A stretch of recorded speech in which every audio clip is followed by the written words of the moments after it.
Buenas noches, mi nombre es Oscar Duan León, soy estudiante del programa de Administración en Seguridad y Salud en el Trabajo de tercer cuatrimestre de la Corporación Universitaria Minuto de Dios, seccional Bucaramanga. Dentro del pensum académico está el curso de Desarrollo Social Contemporáneo, donde hoy hablaremos sobre los hitos más importantes del desarrollo de la historia. Antes de iniciar a hablar de los hitos, vamos a definir qué es el concepto de desarrollo. Es una creencia o una ideología que oculta los propósitos de la denominación de las potencias sobre las economías de los países periféricos, que frustraba las posibilidades de estos países y los pueblos como las comunidades para decidir autónomamente sus formas de existencia y el bienestar.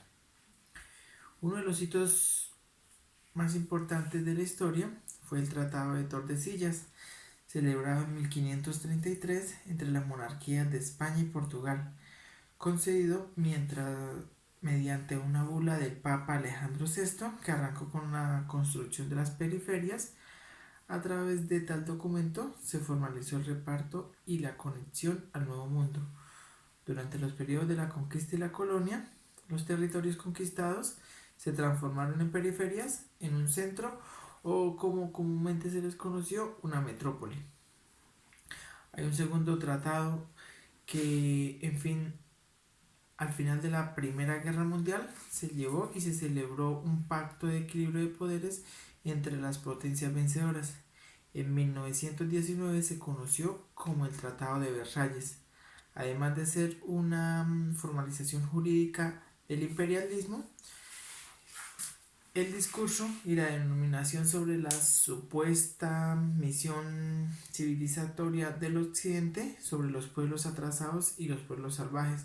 Con este pacto se estipuló la repatriación de las colonias por un mundo a través del sistema de mandatos organizados por las Naciones Unidas. Todo esto instituidas y escritas en el mismo tratado. Un tercer hito fue la consagración política del desarrollo.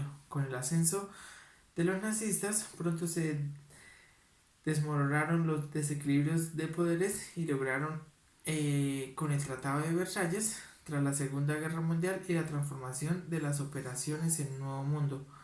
La hegemonía europea llegó a su fin y los Estados Unidos y la Unión Soviética emergieron como los superpotencias al mando de dos grandes bloques socioeconómicos y militares enfrentados. Las preocupaciones del occidente se concertaron y se neutralizaron la reconstrucción de Europa y con ella la reactivación de la economía mundial.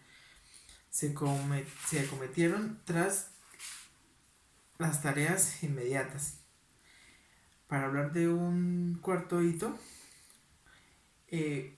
Walter Rustum en 1960 expuso en Estados Unidos la fundamentación más influyente del desarrollo económico, que se conoce como la teoría del despegue. La posición de Rustum mostró el camino que deberían seguir los países atrasados o tercermundistas para alcanzar la modernización. No obstante, señaló que los países requieren o requerían una previa ayuda de fuente o capital, la tecnología y la experiencia en los procesos, pues se acumulaba una interna de las inversiones productivas y no podían crear las condiciones para la innovación económica e institucional. El quinto hito, los mitos del mercado y la violencia y la religión. En esta época de la conquista y la colonia, los invasores se acompañaron de la espada y de la cruz para sostener a los pueblos indígenas. Hoy igual y entonces el poder de las multinacionales y los capitalistas acuden a la religión y a la violencia para consolidar su hegemonía mundial. Mantener el mito del desarrollo y la creencia. Hay una alternativa frente a él. El capitalismo no solo usa los medios de persuasión, sino la violencia instituida. Estos fueron los hitos más relevantes de la historia. Respecto al video de la abuela Grillo, podemos ver cómo las grandes empresas se aprovechan de los recursos naturales, explotándolos y vendiéndoles a las personas más pobres y más vulnerables. De ahí podemos deducir que los recursos naturales no son renovables si nosotros no los cuidamos. Así que debemos cuidar el medio ambiente, cuidar nuestra naturaleza para que las grandes industrias no hagan uso de ellos y puedan servir para nosotros en un futuro y para hasta para nuestros hijos.